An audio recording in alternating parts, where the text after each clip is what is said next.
Hey, ladies and gents, welcome back. Tyson here. Oh, you never guess who's back at my house right now. His name's Matty Powell. You've probably heard him before. Yo. If you heard him before, that was him. Hey, you know you already love him. He's excited. We're both excited. It's been a little while since we've done a podcast. Today we wanted to talk about a few things we wish we had learnt when we were at high school, when we were teenagers, things that just would have helped us in a real big way. But hey, don't worry, if you're not a teenager anymore, it's still directed at you. I felt I was really challenged by a lot of the stuff that we spoke about. Hopefully you are too. If you want the show notes, as always, tysonpopplestone.com/podcast. Click on the episode. If you just want to see Powley, or go to his Facebook page. I'm going to tag that too because you deserve to see his great looking face. Anyway, guys, sit back, relax. This is me, the great, the gorgeous, the muscly Matty Powell. I'm the soul challenger, I'm the road damager. Now behold the cold and the straight magical. Cause the sky brings fires and the strong grow weary. The heroes spill blood in the blast of the fury.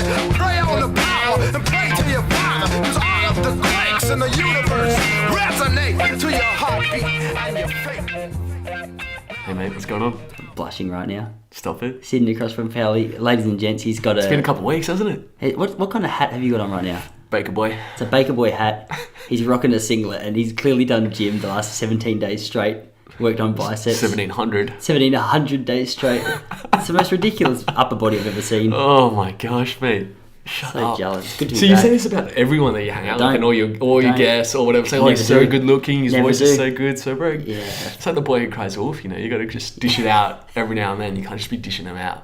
That's my problem. I feel like I bring out my best material every week when it comes to introductions, and then people start calling me like, "Hey, did you mean what you said?" Yeah, I or- thought the bloke last week was the best bloke ever. Yeah. The best looking bloke ever. I know, okay. I clearly need to be more careful because I can't hide this from anyone. It's going straight out as soon as Hey it's mate, if recorded. that's a criticism, it's not a bad one to have. That's a good Tyson, you're way too friendly. Oh man, bro, you're way too good. At least I'm saying you're way too good. At least everyone's not an ugly bloke. Yeah, and then if they don't know you, then they're like, oh, that Tyson guy's Whoa, really that cool. was so nice of him. He's Then they a- listen he's to a the last legend. 23 podcasts like, Yeah. whoa, he says that to everyone. Even that guy who didn't have a face. Oh my gosh, man. Come on, bud. Ridiculous. It's No, been it's too so long, funny. man. I've And the only, missed the only you. reason I got my shirt, my jumper off, because it's warm in here, mate. So It's not just, even come warm. on, give me a free pass. I've got a Catmandu You jumper got a on. t-shirt on? I got a t-shirt on. What are you talking about, mate? You know what it is? As long as I sit here and pretend I'm looking in a mirror, Yeah. I feel a lot happier. Otherwise, it just intimidates me. Takes two And to Jesse tango. walks in so excited. Oh my gosh. Dude, it's been a long time. Honestly, where I've been have we saying to been? Jesse the last couple of weeks, I've had Powley sickness. Which is not like sick of being around you. It's Yeah, like yeah, homesick, whatever. Homesick, yeah. Heartbreak. My heart's been Pulling out your strings, Anyway, yeah. It's all good good. to be Where have we back, been? right? I don't even know. What's going on? Well, I've been back in Australia for the last Yeah, that's right. 3 we haven't done it weeks. since, hey? And then you got married a couple of weeks ago. Oh, yeah. Basically. Yeah. Thanks, mate. Yeah. Okay. Tell me more. So I haven't got to see you I very better let much. my mum know about that one then, eh? I know, Anyway. I know. She'll be so proud. Yeah, cool. You've been hanging out with Miss with Lithuania. Oh, mate, kill me, mate. Come on, mate. Chill. Whatever. Chill. Jokes, tiff. Yeah. What's going on? What do you want to talk about? Oh, dude. Well, I had a couple of ideas. So, I've been telling everyone for the last few weeks that I've been back in Australia, telling them about how much of a suntan I've been trying to get, telling them about the biceps I've been trying to get. Just a standard conversation to start a podcast. Yeah. But when I was gone, I was having a conversation with a heap of people. I was catching up, and it was just like a big reunion with a lot of my mates. And it's sort of cool. I've gone for, a year now. It's just a good chance to get back over there. But I was hanging out to get back to chat with you because I'd been writing down a couple of little ideas about potential podcasts and, I don't know, just chat that we could have, things that I mate. feel like the audience that we have would be interested Keep the in. ball rolling. Yeah, man. And so one thing, I actually wrote a blog on this a year ago or whatever, and I was super interested to chat to you about it because I think it's a really interesting conversation to have. Definitely. So what I wanted to throw your way today, and we could just bounce a few ideas off each other because standard Powley chat, you're gonna drop some golden It takes nuggets. two to tango, man. Go easy. I want to know what you wish you knew as a teenager. I want to be able to just chat, and I'll throw a few ideas out there. Yeah, and sure. it's really interesting looking back to high school. It's really interesting looking back to my teenage years and just seeing how massively my ideas or the way I perceive the world, the way I understand the world has just changed in that time. Yeah, totally.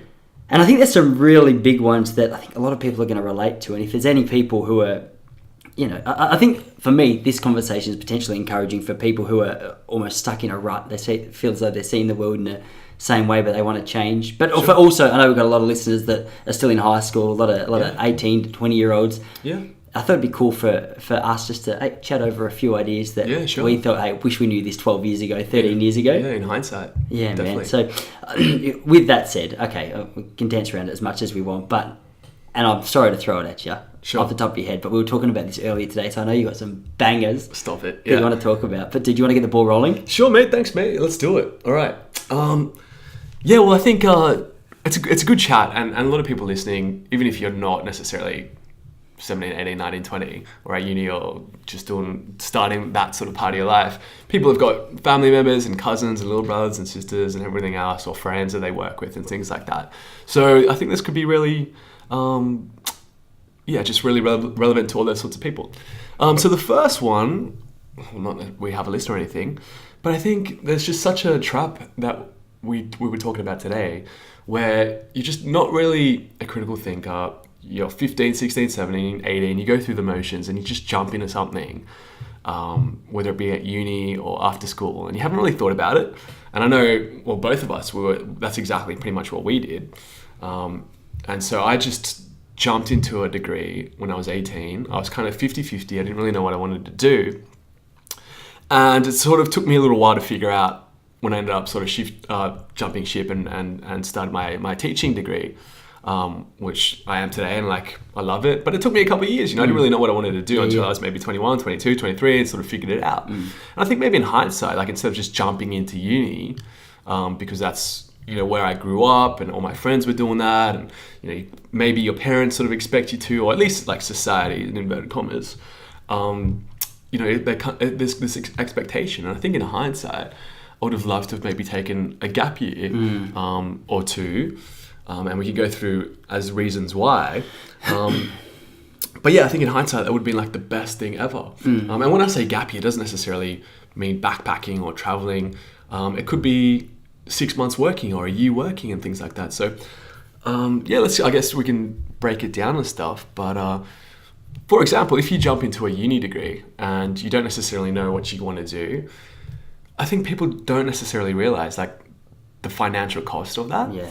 And a degree, we can talk about it, but it's going to cost you 30, 40, 50 grand, depending how many years you do it. Yeah. If not more, if you go to private college or, you do, medicine or something like that, it's going to cost tens and tens of thousands of dollars. And if you aren't 100% committed, you could be 21 years old or 22, and you've maybe sort of, I wouldn't necessarily say wasted, but you're all of a sudden in this huge financial debt.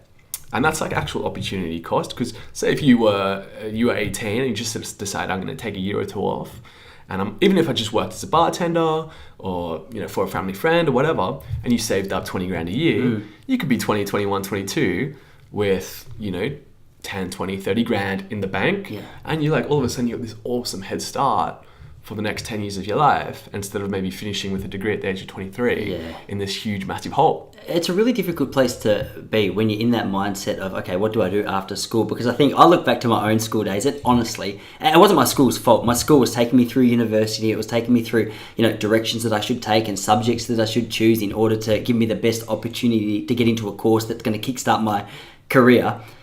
For me, I'm sure there's other people in the world like this. I was so uninterested in even really understanding what that was about. I was sort of 17 going on 18, and I appreciated the fact they were showing me these unis, but in the back of my head I was like, it's not necessarily my thing. But I know a lot of people in my year 12 class at this time were right into it, and it was everything to them.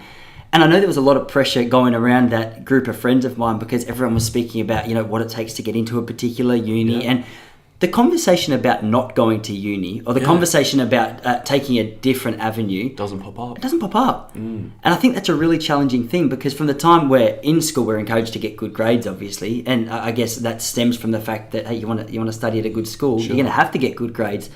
But I remember the whole idea of getting good grades, the whole idea of trying to figure out a uni, it was really foreign to me. And the truth was, man, I had no idea what I wanted to do when I was in year 12.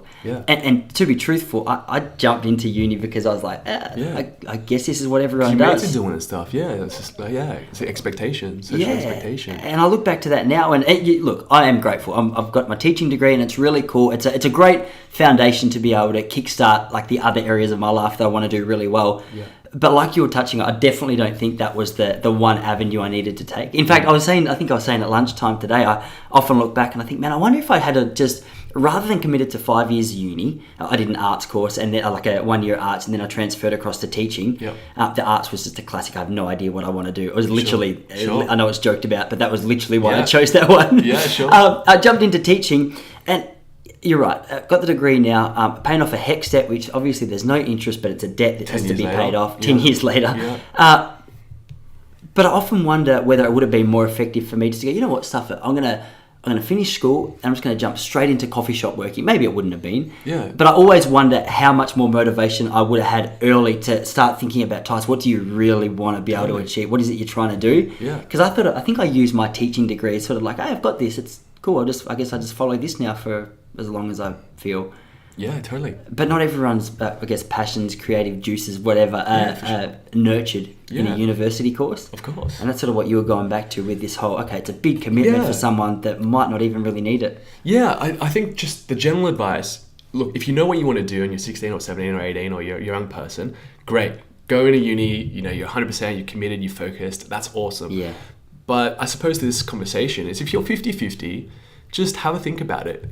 I reckon it would be a great idea to take that year off and just, like, it's called the school of life. You go out into the world, see what you like, maybe try your hand at something that you're interested in, maybe 3 or 4 things. If you don't like it, you can jump onto the next ship. And yeah, like the school of life, or, work for 6 months, like you said, in a coffee shop or as a bartender, meet all sorts of interesting people. And then you can go like traveling for 6 months or 12 months or backpacking. And then you might just by pure chance come across something that you really, really enjoy whilst you're traveling. Like, let's say you meet someone and it's like, wow, that's really cool. And then you go and you kind of investigate and you discover, wow, this is what I want to do with my life. And then you come back and you're 20 anyway, like you're so young. And then you can jump in to, if you want to do some studies, or not necessarily, or maybe start your little business or whatever you want to do. And I think that would have been awesome advice as a 17-year-old when I'm making these decisions, when I was making those decisions, like, all right, what am I going to do once I leave school? Yeah, that's a really good point, man. And I tell you, this is like just the tip of a massive iceberg of a conversation, because I think what follows closely with this whole idea is, I think the way that we're encouraged to get into a course is based on, okay, what score did you get at uni? Especially in Australia. I'm not 100% sure how it works over here in the UK, but in Australia, I know that you got your HSC and we've got our ATAR score or whatever it's called now, where if you do really well in year 11 and 12 in the subjects that you need to do well in, then it's like you get given a score, and that score dictates, all your options for the courses. And I know at that time it was like the higher the score that I get, hey, the more options I get, and I'll decide what it is that I want to go into once I get my score, so I can know. But me and my mate Jocka back in Australia, we always have this conversation, because I think it's really ignored in not only schools but just in general conversation. I think it's something that we're really unaware of. Yeah. He says to me, he jokes, because for years I'd been training in a gym and I was trying to get big, whatever. Sure. And I said to him, I was like, Jocka, wait, this guy's 6'4". I don't know if I've told you this story before. No, go on. Anyway, so he comes to the gym with me and he absolutely... I was cocky. I thought I was going to smash him. Sure. He rips me apart. Like the weights that I've been trying to lift for the last 4 years, well, like his warm-up weights, and it was embarrassing. But we were laughing after, and he goes to me, he's like, Tice, he's like, you're just not built for this stuff like I'm built for this. He goes, sure, like for your body weight ratio, whatever, maybe what you're doing's good. He goes, but when it comes to max, like the weight that I'm going to lift, you're never going to be able to match, especially if I train. And I was like, man, that's a really good point. And we got talking about this a little bit more. And it sort of sparked this idea of like natural talents and natural gifts, the things that you're actually quite naturally good at that other people, even when they try and they wrestle with it, they fiddle with it, they train for it, whatever, they can't quite get to your standard. And I think everyone at school, every person on the planet has the things that they're like just naturally a little bit better for you, obviously. When it comes to me, like better looking, no matter what I do, it's never going to catch you. But I think if I had have known 12 years ago when I was in high school, hey, Tice, like, don't just think about what score you can get to give you an option. Think about, Tice, what are you good at that you love? And is there any way that you can actually try and nurture that or feed that, help that grow? So you can invest more in that area? Is that something that would have helped you? Yeah, well, that's great advice. And this is what I think, if there are young people or there are kids out there, or if you've got younger brother or sister, essentially that test, it's a 3-hour written examination. You know, you do half a dozen of them. And just think how ridiculous that is. You know, you do 10, 12 years of schooling, and then you got to sit down for 3 hours, and it's essentially like a memory test. It's such like a narrow sort of definition of your skills and your ability and your mental ability. So essentially, if you're the best person at memorizing, you're going to do best in these tests, right? And it's just such a small scope. So like a really nice analogy, I remember seeing this cartoon, but we are essentially like all animals in the jungle, right? There's the giraffe, the hippo, the monkey, the lion, the gorilla, all these like different skills, the bird, the parrot, all that sort of stuff. Yeah. And yet at the end of their schooling, they all just sit this one test, but like they all got different abilities, and one can fly, and one can climb, and one can swim, and all that sort of stuff. We're all different animals in the jungle, and you know, if just because you can't necessarily sit down for 3 hours, like almost the minority of people can sit down for 3 hours and do really well in like a test like that. Especially today, like there's so many options, and you know, it doesn't test your personality, you know, how good you get on with people, like your leadership skills, all this sort of stuff. And let's be honest, mate, like you could just be a brainiac and sit down and nail this test. But if you can't hold eye contact and have a conversation with someone, how far are you going to get in life or something, or with jobs like that? Perhaps that's almost more important than some of these things. So yeah, it's something that definitely needs to be discussed and thought about. And there's just so many options, hey? Yeah, and I think it's difficult when you're in high school as well. And man, we were saying this over lunch today down in the city, where one of the most frustrating things when you're at school is if you're good at maths, and you're good at English, and you're good at science, and you're good at whatever core subjects it is that you have to do wherever you are, you're considered a smart kid. Yeah. And I think, and man, this is one of the biggest misconceptions that I think really fires me up, because I was never good / interested in any of those subjects. Yeah. And as a result, like in my mind, I was like, far out, like I'm not the most intelligent bloke going around. Totally. But then when it came to athletics, and when it came to talking about runners and times and splits and how fast this is per K, man, you couldn't beat me. Like I was there, and all of a sudden I was like, man, this is sort of maths. But I was, first of all, I was bloody interested in. Sure. But second of all, it just made me realise that there are so many different ways to measure a person's intelligence. Sure. And I know there'd be a heap of people listening to this who probably got it in the back of their mind that, I've never been the smartest kid. But I think a lot of that is just dependent on how it is that we're measuring that intelligence. Yeah, Because there could be a kid here that's horrible at maths, that when it comes to farming or whatever it is that he's doing, actually, you were telling me a story today about a farmer. Like, tell us this kid, because I think it demonstrates it beautifully. Well, look, as a teacher, you meet so many different types of kids, and the whole spectrum, and all of them are going to be successful. It doesn't matter how intelligent they are. Like, a lot of them are going to be successful, and you know, I've taught top, like the high classes, the A classes, and you know, some of the kids where they're really, really struggling, but it's really interesting. Like, I remember talking to this one kid he struggled academically, and he was from the country, and he really had a thing for cattle, right? Like that was his family sort of thing, and he could tell you everything about cattle. And he was a young kid, really, really young, like 14 or 15, and he had already started to sort of I think breed some of his own cattle personally, and like would feed them and all that sort of stuff, and took them to the Royal Easter Show and had done really, really well, to the extent where he was like selling some of his own cattle that he had reared for like a few $1,000s or whatever, and this kid was like 15, you know. And look, he would struggle academically when it came to maths and English and writing and all that sort of stuff. But he was a kid who was already, you know, showing initiative and probably social skills, and he had like his little niche, and he's probably going to go on and do really, really well in his field. But just the fact that he might only, you know, not do that well in some score out of 100, it's irrelevant. And like, I know you said like Richard Branson was a similar sort of dude, and man, there's thousands of people like that. Hey, I think we've just limited what it actually takes to be successful in an actual field. I think for many of us, we're just caught up in this machine that says, hey, you do well here, the rest of your life is set up, and it's bullshit. Because like, despite the fact you might do well and get a great job, but I guess depending on what it is that you want that great job for, it doesn't necessarily buy you any more joy. It doesn't buy you any more happiness. Though it might look good on paper that you're a lawyer or whatever, like insert any job into that. I don't want to single out any field. The jobs that just look good on paper, it doesn't necessarily offer us anything else. And that Richard Branson's a great example, because I think when you actually look at the history books, or you look at the big performers on like on a business scale, and I'm not saying that a person who's gone to Harvard can't do amazing things, but I think what's really cool is when you get a person who seems outside the box. Richard Branson, dyslexic guy, hated school, no interest in it whatsoever, and now runs one of the most successful companies on the planet, which like everyone in the world would have heard of Virgin. Do you know what I mean? Yeah, Everyone in the Western world especially would have heard of Virgin. Sure.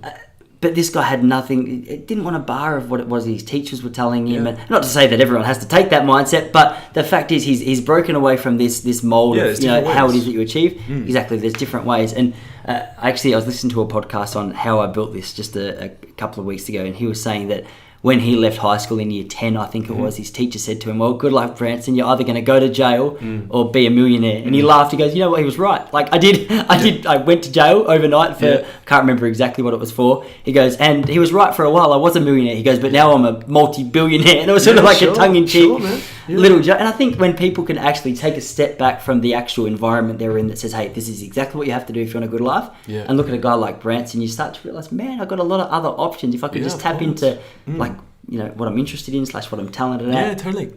Well, this is it kind of highlights the failing of the school system in terms of how many of us and as 18-year-old are just like uncritical thinkers, and you just go through the motions where you could argue if schools did the right job and education in the proper sense would train people to be critical thinkers. And would you, as a critical thinker, would you say, hey mate, do you want to do this degree that you're half interested in and have a 40 grand debt in 3 years' time at the age of 21? Like, how many people would actually literally sort of jump into that deal? Yeah. Like, very few. Yet, so many people kind of end up doing that. So yeah, it's definitely something to think about. I was going to say, also this idea of the school of life. So, mate, some of the things. The reason I can tell you about like these things that we've talked about on this podcast over the last how many episodes and the things that I'm interested in, a lot of it, most of it, I didn't actually discover at school. And school, look, I love school, and in terms of like gave me the foundations and that sort of stuff.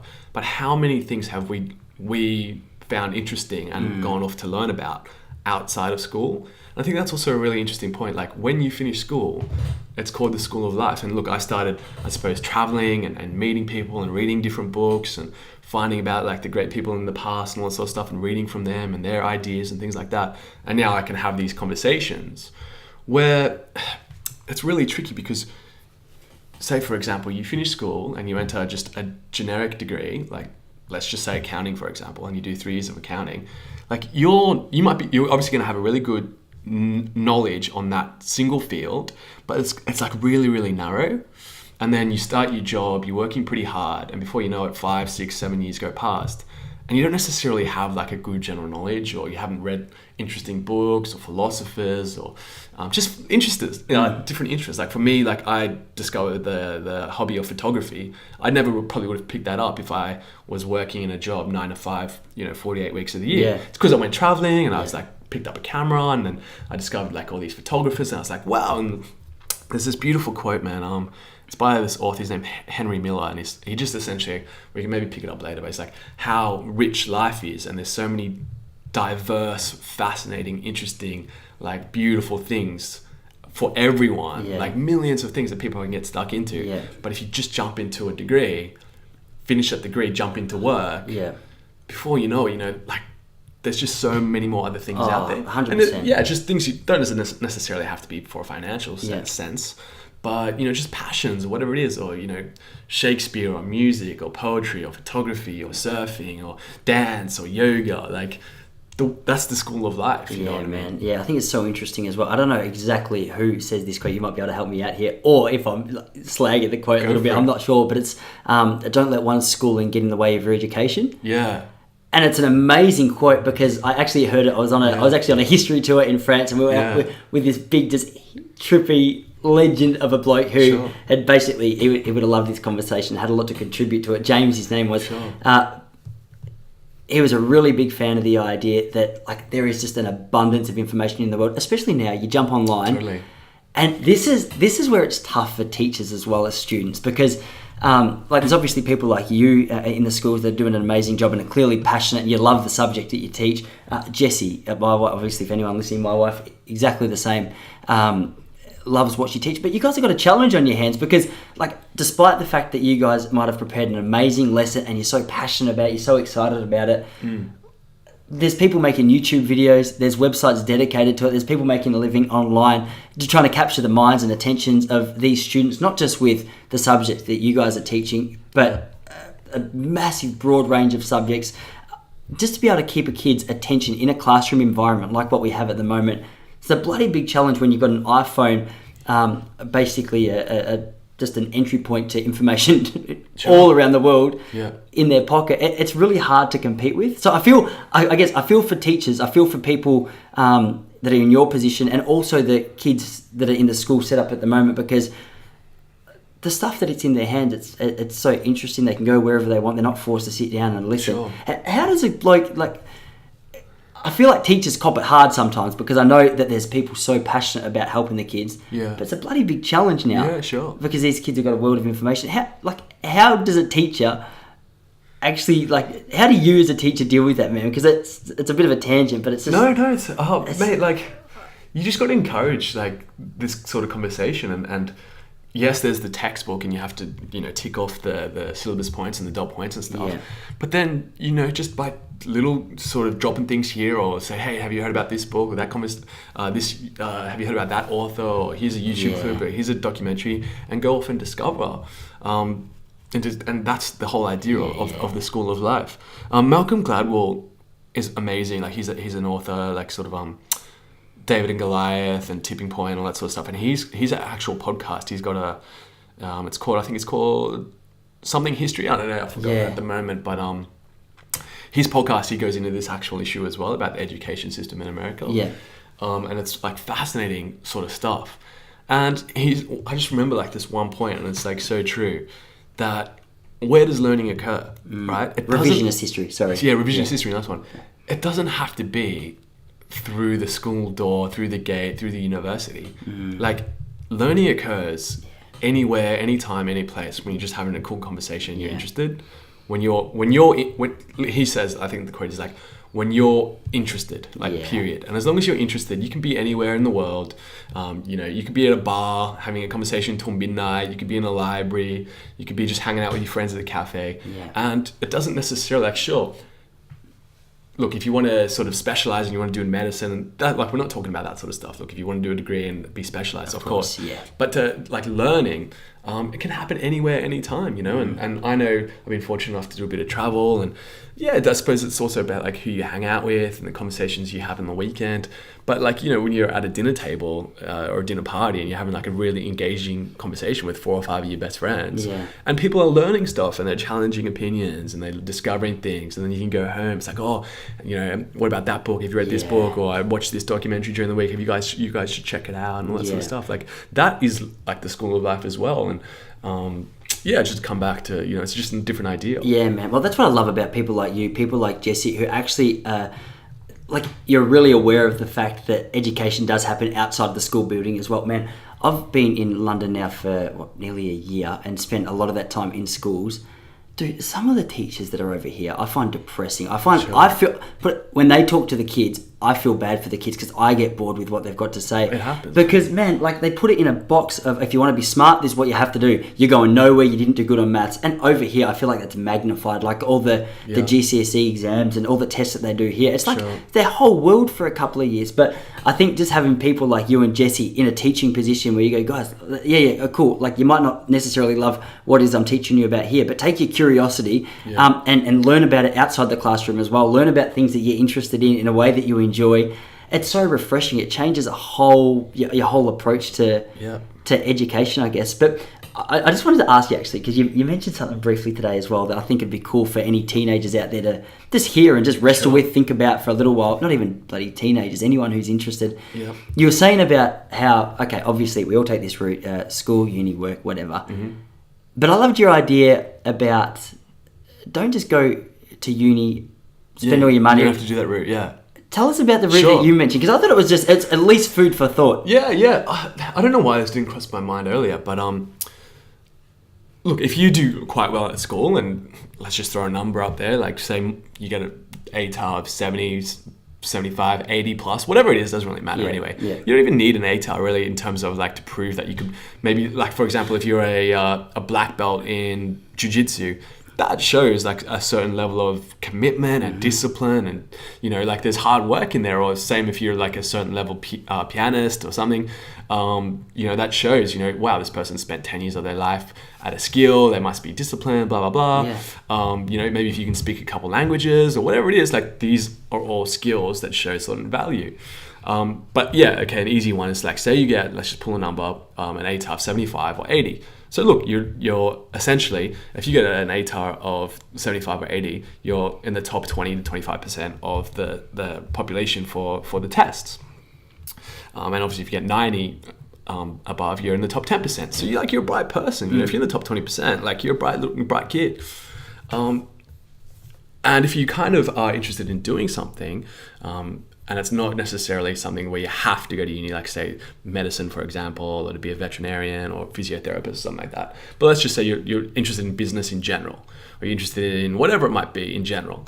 Why not just take out like an hour of your day and come up with writing a letter and send it to someone, you know, you might have a friend of a friend or a family member, or not even, just jump online and send an anonymous letter to a business or a company or person that you dig and you think's really cool and you'd be interested, and just say, hey, look, I'm pretty intelligent, I got this score, my HSC, my ATAR's this, you know, I play sport or whatever, I'm a musician, you know, and just list valuable sort of traits that you have, you know, whatever it might be. I did this in sort of Duke at Edinburgh or whatever. You know, there's hundreds of things, man, to prove that you're actually like a resourceful, independent, resilient, intelligent person.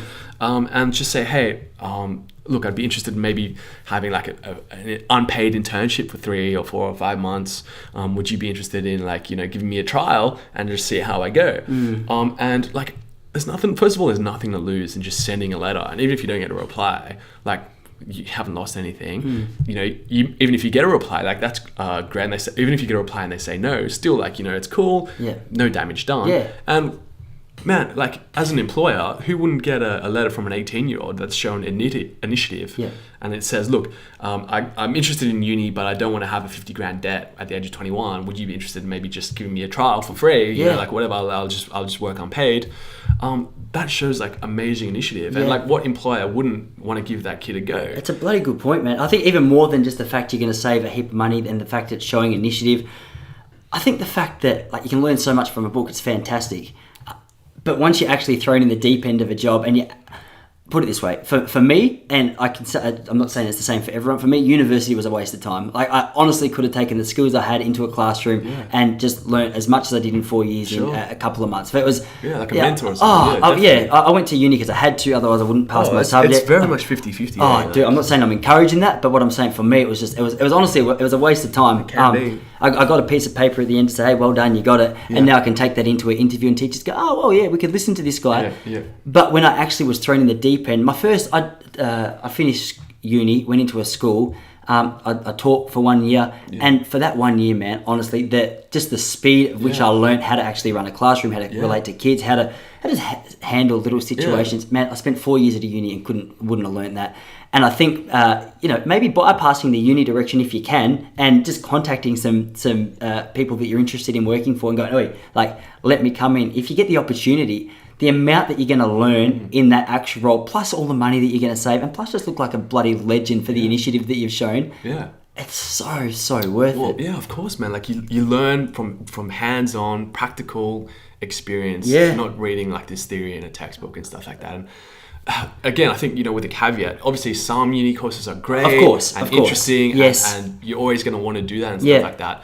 But I agree, man. Just be a critical thinker, and just doing a generic degree, and you're doing like some subject on like, you know, 101 postmodernism, you're just sitting in some lecture going, what the hell has this got to do with my life? And it's costing you a couple grand, you know, do you really need to be there? Well, that's why I stopped reading about gym books and decided to suffer. I'm just going to the gym with Powell forever. Shut up. Because I can read as much as I want, but if I want biceps like that, you love it. Well, yeah, it's true, but you know what I mean? Like you can read till the cows come home, you just got to get in there and do it. Like, it's a great point, man. Yeah. You've mentioned School of Life a couple of times, and School of Life is obviously an education of just life, but it's also a bloody good YouTube channel / company that just looks at really practical. Oh man, it's my favorite. Alan Debaton is my boyfriend, basically. He doesn't know it yet. I can't wait to tell him.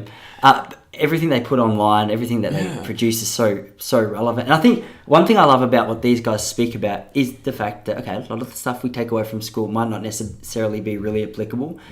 But for me, man, like another big subject that I think, or I wish I was taught more about in school, is just the whole idea of relationships. Yeah. I mean, like, and as you say, there's so much that you can learn from a book, and there's so much you can learn from an actual experience. But honestly, man, like, so me and Jesse, we've been together now nearly 10 years, whatever. The amount that I've learned in that time is obviously ridiculous. Sure. But man, I had no idea about, like, not only bloody how to talk to a girl when I was in high school. I'm sure any girl from high school who's listening to this will testify. Don't put anything on social media. We'll keep it our secret. Sure. I had no idea. I had absolutely no idea. Still, Jesse might argue. I still don't. But But there's an amount that I learnt from the actual experience that I could have got a little head start with at school, man. Like, there's some subjects that chuck it in with maths, like just dating 101 or whatever. Yeah. I'd just love to chuck that one out there, see if you've got anything to say. Because I think when it comes to the subject of relationships, there's a lot that we probably could have got a little bit of help with in the early, maybe not for you, because you're bloody close to perfect. Mate, I'm bloody, mate, you're the one who's married with 10 years and killing it, mate. Shut up. Married to a unicorn, but anyway. No, 100%, mate. Yeah, look, there are things at school that, like, don't teach you. So you say relationships, for example, like, how good would it have been to have a lesson like, all right, what is a healthy relationship? What is love? Like the problems with porn or whatever, or an addiction and alcohol or things like that. Like, you could call it like just life 101 as a subject. And unfortunately, I suppose some of that stuff you can't necessarily teach. I think you can give like guidelines and scaffolding, and some of it you got to learn by experience. But even things like, like we talk about like finances and stuff, and it's kind of like, oh, you finish school and then you just go thrown off into the deep end. Yeah. And like, not like, what about taxes or like, just general finances, how to budget, things like that, just like real essential life skills and cooking, and like, how many kids could like maybe go backpacking for like 3 months without mum, looking after you and doing your washing and I things still like struggle with that. Seriously. But like, there's so much, like, this is the school of life that I'm talking about. Yeah. And yeah, good, you might be able to nail, your English test or whatever, but can you do these sorts of things? Can you have healthy relationships and stuff like that? So yeah, I know we were talking about today, like, what would be some great advice for like our 18-year-old selves? And I think we'll sort of, I guess, change the lens here a little bit, but we were talking about, I suppose, relationships, and we were talking about how in society, and I remember when I was 18, you're probably the same, man. You're going out with your mates. I'm sure it's definitely the same for girls as well. And you watch movies and you watch shows, and I remember watching Entourage or Sex and the City, and you stuff read like the that. game or whatever. You just read shit, and like you just see stuff, and it's kind of like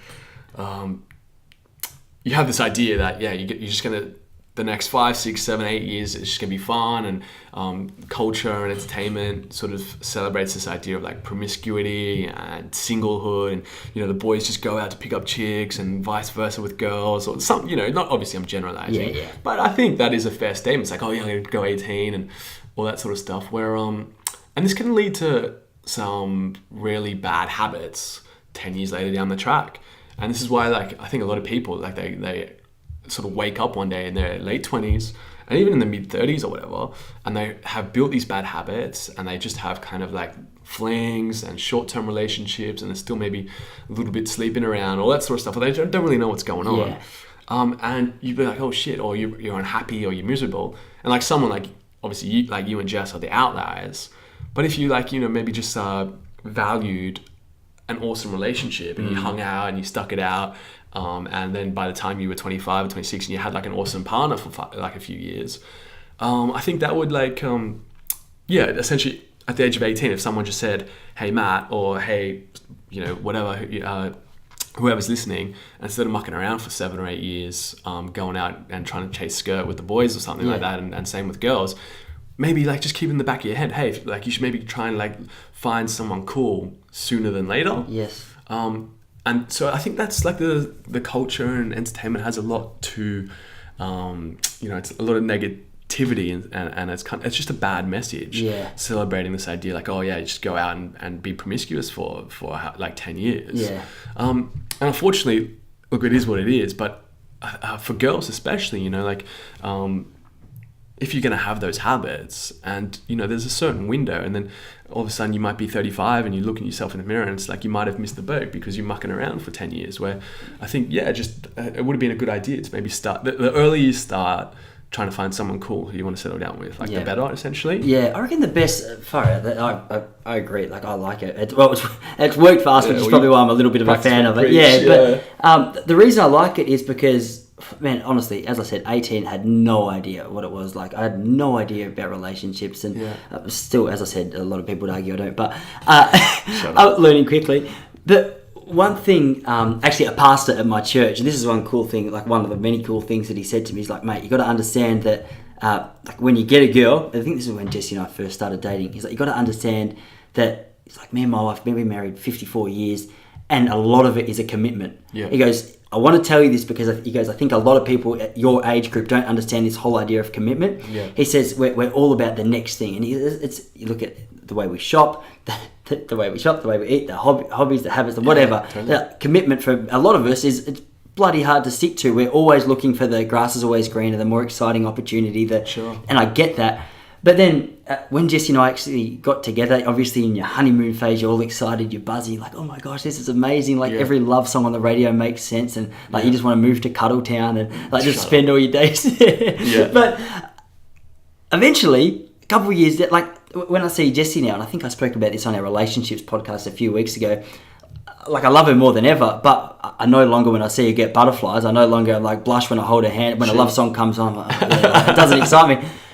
But the whole idea of commitment it just sticks in my mind, because I'm like, Tash, you don't have to feel any particular way. Like, obviously you want your relationship to be good, you want to be able to spend time together, you want to nurture your relationship, and as long as it's not a toxic relationship, as long as it's a healthy relationship, that whole idea of just making that commitment to walking through the tough times. And you said to me today that years ago, when I think it was your grandparents. I was just saying our grandparents' generation. The grandparents' generation, they go through a tough month or a tough 6 months, and it's like, yeah, it sucks, but like we work through it. Yeah, they stuck it out a lot more than today, where it's like 50% divorce rate. You know what I mean? And that's increasing. Yeah, is that right? Yeah, well, I think, and even just relationships in general. People go through a rough patch, and they just jump ship, which kind of sucks a little bit. And maybe again, I think that's just like what's suggested if you watch too much TV and too many movies and too many romantic tales. Yeah. When it's not like that at all. It's a roller coaster, obviously. So also this idea that like Brad Pitt or Miranda Kerr is going to walk through the door and this is the person you're going to marry is just ridiculous. Like there's no such thing as the perfect partner. Yeah. You have to compromise. We're not perfect. Yeah. Our partner's not perfect. Yeah. And look, if they are if they're an awesome person and they tick off, X amount of the boxes, like that's pretty cool. That's pretty awesome. You got to work about it. You got to sort of, come up with sort of compromises and stuff like that. There's no such thing as the perfect person. And I think I can speak for myself, but like a lot of people have this imagination or this ideal of super high standard and like the 10 out of 10. When I say 10 out of 10, I mean like the whole package. Yeah. When that is, it's an imagination. It's a myth. You know what I mean? If someone ticks 8 out of 10 boxes or something, that's pretty damn awesome. You should give that person a go and like stick it out. And if you guys, so my mate, I was caught up during the week. He broke it down really awesome. It was great advice. But identify what a person's core values are, and if those core values align up with yours. Like that's awesome. You're pretty much halfway there, and then there are like the external sort of superficial things that you can deal with. If your girlfriend or your boyfriend's vegetarian or doesn't like your favorite band or their favorite band's your least favorite band, you can deal with it. Yeah. But if they have the same core values as you, they're kind or they want to have a family or whatever it is, or ideas and travel and how they want to live and stuff like that. Awesome, you know what I mean? You can deal with the fact that they changed their hair color or something, Yeah, 100%, man. Actually, and I might, whatever, I'm going to say it again because people are going to get sick of me talking about these two things. But I reckon for anyone who's either in a new relationship or is thinking about getting in a relationship, I'll put this in the show notes. Jump on and do the Enneagram test, both you and your partner. It's been around for hundreds of years, I'm pretty sure. I don't know how many years exactly. Massive personality test that really breaks down the fact, okay, there's 9 different personality types, and it looks at each of the personality types, how you respond to stress, how you respond to difficulty. for us, in those moments where you get caught up in a difficult moment in your relationship where you're like, bloody hell, how are we going to overcome this? It gives some facts and figures and some numbers and some, I guess, some guidance and just a little understanding as to different personality types and how they work. And when I understand that, when I get stressed, I can go quiet, I can shut down. And then Jessie realizes that, well, when I'm stressed and I'm quiet and shut down, she might not just assume, Daz has been a dickhead. She might be like, okay, he's under a little bit of pressure. Yeah. And 5 Love Languages, can't talk highly of it enough. It's like the most helpful book I ever read on relationships, and the reason I know I get so sensitive when Jess doesn't give me a cuddle. Sure, man. Well, yeah, like it's a roller coaster. Hey, it's a roller coaster. And I think if you watch too many movies and you grow up with this idea, you think you think Prince Charming or whoever is going to come through the door. It's a roller coaster, and that's life. You know what I mean? So, I suppose. Yeah, that's really awesome advice, mate. Yeah, I try not to let Jessie watch any Prince Charming movies anymore because they don't exist. Trust me, what you got's okay. Too many Brad Pitt movies. But I think just to change lens, and we talked about today as well. Today, mate, it's this idea of success leaves blueprints. To come back to the whole point of the conversation. Yeah. If you were a young person again, 18, 19. Yeah, I don't know if you want to take this ball. Man, 100%, Yeah, no, I caught it. I like it. I think this whole idea of the blueprint of success or success leaving clues or whatever is just... It's so encouraging to be able to see that regardless of what it is that you want to do, regardless of what it is that you've chosen to do, whatever, 9 times out of 10, someone's done it. 10 out of 10. 10 out of 10, someone's done it. Someone's done it. I think the idea of... guessing your way through towards success, whatever that means to you, whether that means a certain job title or a certain result in your sport or whatever, insert what success means to you, someone's done it. Rather than guessing our way through, crap, how am I going to do this? How am I going to achieve this? Look for the people who have done it. Look for the people who have achieved what it is that you're trying to achieve and ask questions, man. I remember... Work backwards. Work backwards. And I remember a few years ago, obviously, running for me was a huge priority. It was a big passion. It was something that I just loved doing. I'd committed to it for 12 years. Yeah.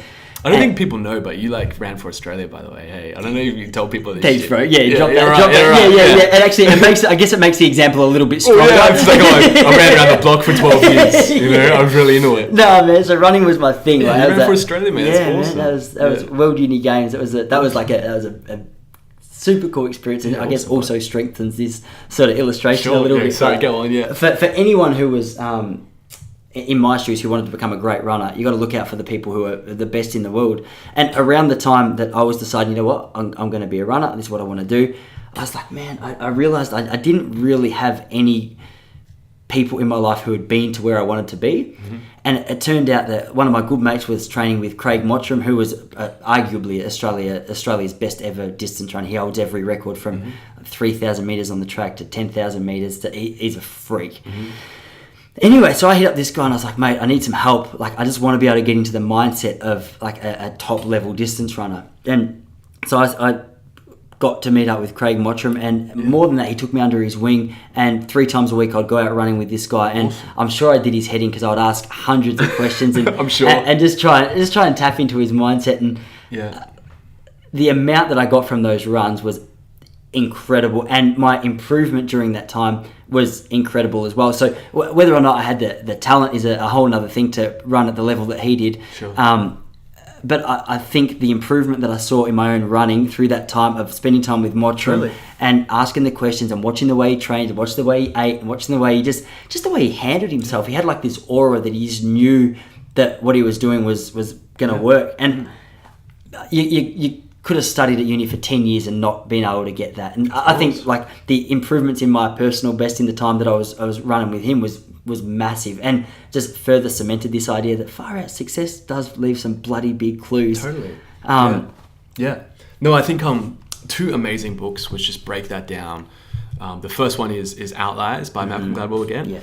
And he just goes into this whole idea of success and leading clues and all that sort of stuff and hard work and the 10,000 hours. And I think that was where that was suggested initially. And Eric Erickson, peak performance and deliberate practice kind of counters that. It says not necessarily 10,000 hours if you're not being deliberate about your practice, which is something to look into. But the second book as well is Mastery by Robert Greene. And he just goes, it's an awesome book. Like I highly recommend everyone check it out or just check it out on YouTube and you can check out the summary and things like that. But it's like super valuable to What anyone's collection. What did you love about it? Man, it's just this idea of if you want to become a master in anything, and he just breaks it down. And he, like you said, there are so many clues out there, and he breaks down those ideas of putting in the time, deliberate practice. Back in the day, in like the Middle Ages or back in history, you would be turn 14 or 15, and you would essentially do an apprenticeship for 7 years. And that is the whole idea. You have your mentor and you do your apprenticeship if you're a blacksmith or whatever you are. And then by the end of it, you would hopefully master the craft. And that's the whole idea of 7 years work. And I don't know if that's necessarily sometimes a little bit lost today, but yeah, like what is your craft? What is your passion? What is your career? And he just breaks it down through certain, I think it's like 3 or 4 stages. I can't remember from the top of my head right here, right now. And he just says, all right, the first one's apprenticeship. Yeah. Then you kind of, then you go out into the world by yourself, and then you become an amateur or a competent, and then you eventually become a master. And everyone has gone through that trajectory. Sorry. Yeah. It's a tongue twister. I'm glad I was trying to say it. And yeah, so that book was really, really powerful in just breaking it down and look, not necessarily become world class or world famous, but just in practical everyday life, just little skills that I've sort of picked up in just little things. If you want to become better, it's deliberate practice.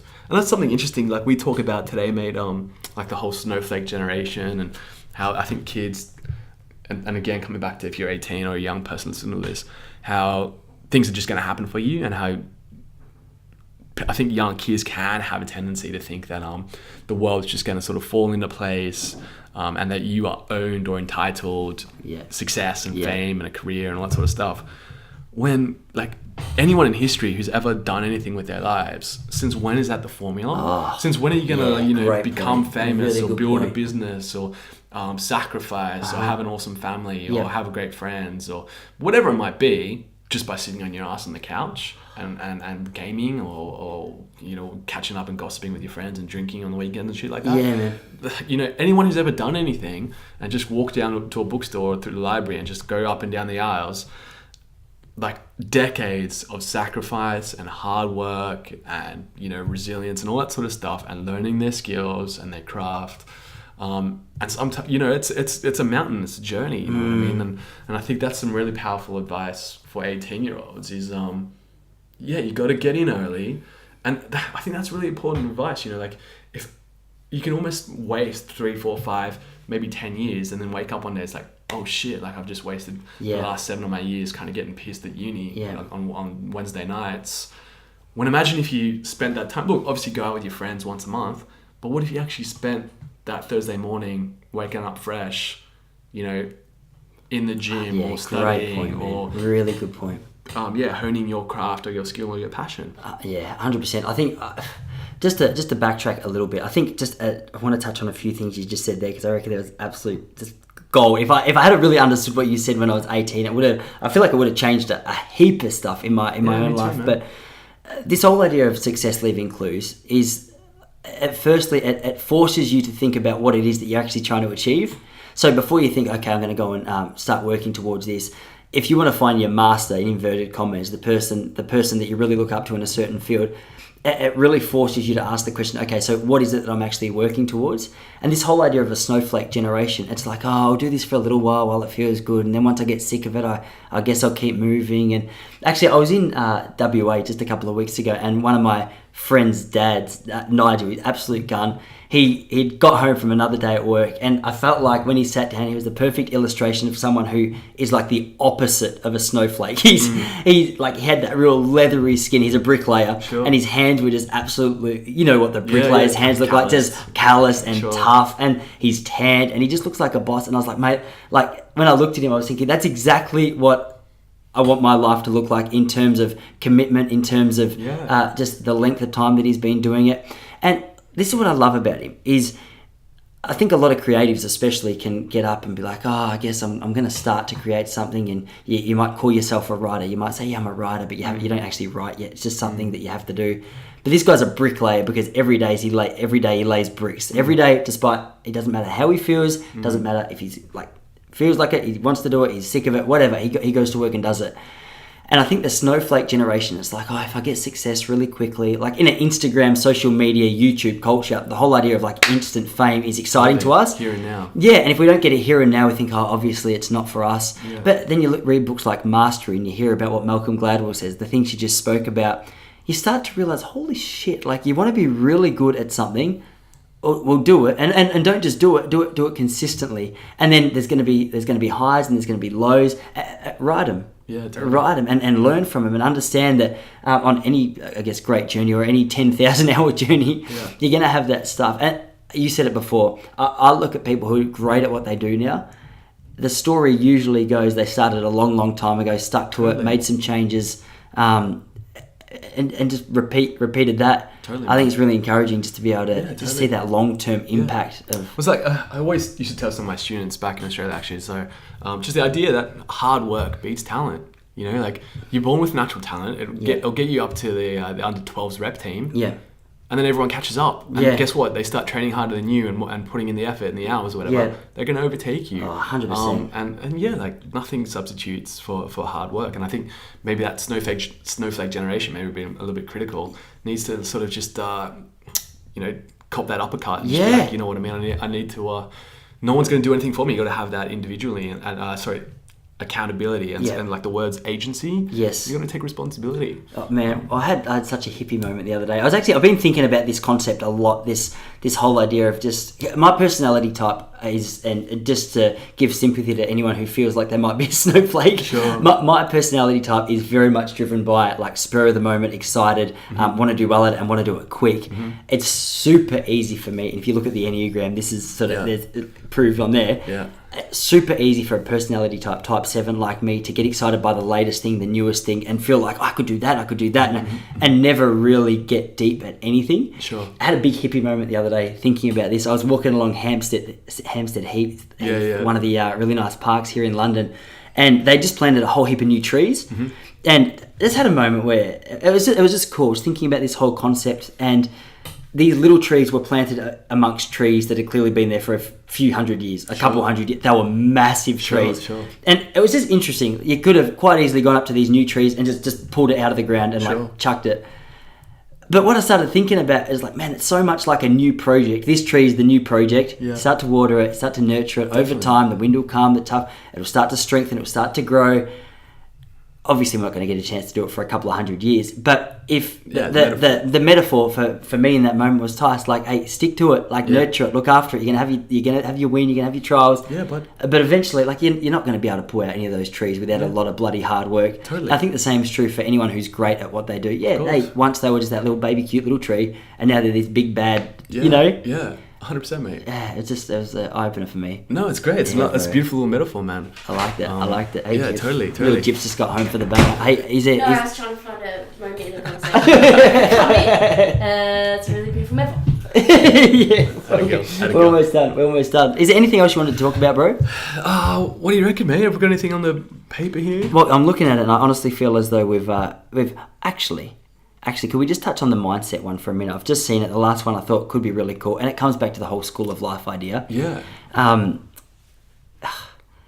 Honestly, it just does a big backflip back to what we were talking about earlier in the conversation, but super relevant, is if I had have known earlier how much of a capacity I had to actually impact the way that I saw the world, I think the times of difficulty, the times of trouble that I'd gone through so many times that were self-inflicted could have been cured, could have been nurtured, it could have just been leveled out a little bit. Now, what I mean by that is there's a few great examples. I think the classic one is the whole idea of like what you focus on, you see. And you get a lot of people who are like, you might be super happy, you might be super depressed, you might be super excited, whatever. Yeah.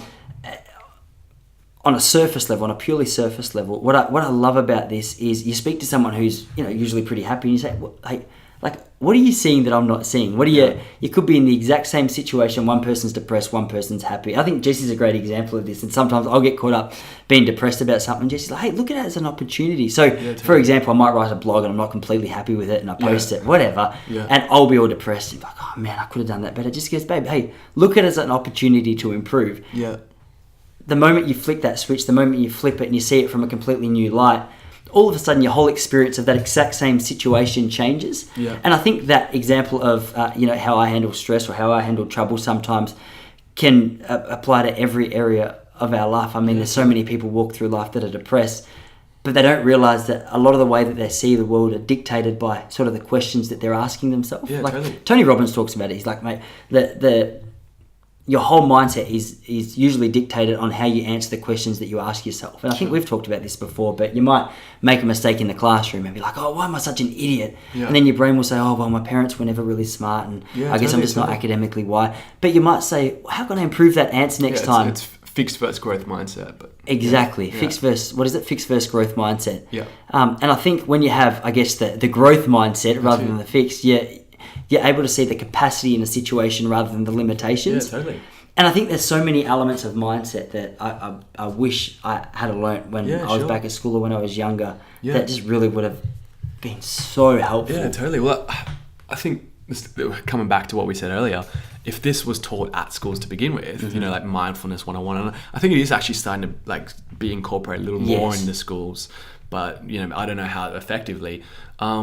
But yeah, if you are a young person, or obviously anyone listening, but if we had have heard about this, look, I only just discovered about this, you know, in the last 2 years, essentially, like some of these themes that we've talked about. Yeah. And I think if anyone's listening to the podcast we did, I think it's called like Simple Living or something, where we went into mindset in a lot more detail and stuff like that. You can check it out. But yeah, it's just, you know, like it's, like you said, relationships 101, mindset 101, mindfulness 101, spirituality 101. Those things just aren't taught at school. And you're going to learn about those things in the school of life. Yeah. And look, like, I guess to come back to the whole point, if you're finishing school, if you're at uni or whatever, even when I say finishing at school, you could just finish at uni and decide to have a gap year off. You know, you're still only 23 and 24, take a year off, you know, figure out life, like discover, like the world, like we said earlier, is so rich and has so many beautiful and interesting things. Yeah. And I know, like, for example, when I first went traveling, I've been to a few places, but when I first went to Asia for the first time, I went to Vietnam. Yeah. And I remember I actually read Paulo Coelho's The Alchemist at the same time. Yeah. I think it might have almost been in Vietnam when I was reading it. And that book just opened up my mind and took me down the whole sort of spirituality path and mindfulness and a lot of things that I know today, like Thich Nhat Hanh and eventually like Ram Dass and all that sort of stuff. Or at least, like, I can look back, started when I went and read The Alchemist, right? Yeah. And it just took me down that, you know, 10-year journey. And the same as when I went to Vietnam, you know, and I actually saw how the people were living. And, you know, just, it's an education. Travel is that education. Yeah. And I was like, wow, like, look how these people live, and they're happy, or they're sad, or they're poor, or whatever. And you know, do I want to live my life like that, or this? And just questioned, which I never really would have figured out if I stayed at home and just sort of stayed in the comfort of my home. Yeah, that's a good point. So yeah, but man. Dude, I'm going to link a couple of great videos on the subject of mindset at the end of it as well for anyone who thinks they'd like to hear a bit more. I'll link a few of our other podcasts as well. Definitely, man. But bro, it's so good to bloody be back, just talking to your good-looking face. We're back, brother. Bro, we're back in town. We're going to have some more bangers coming up real soon. So, thanks for coming around. Sweet, mate. Awesome. Let's grab a feed. Oh, bro, peace, love, joy, rock and roll. See you guys.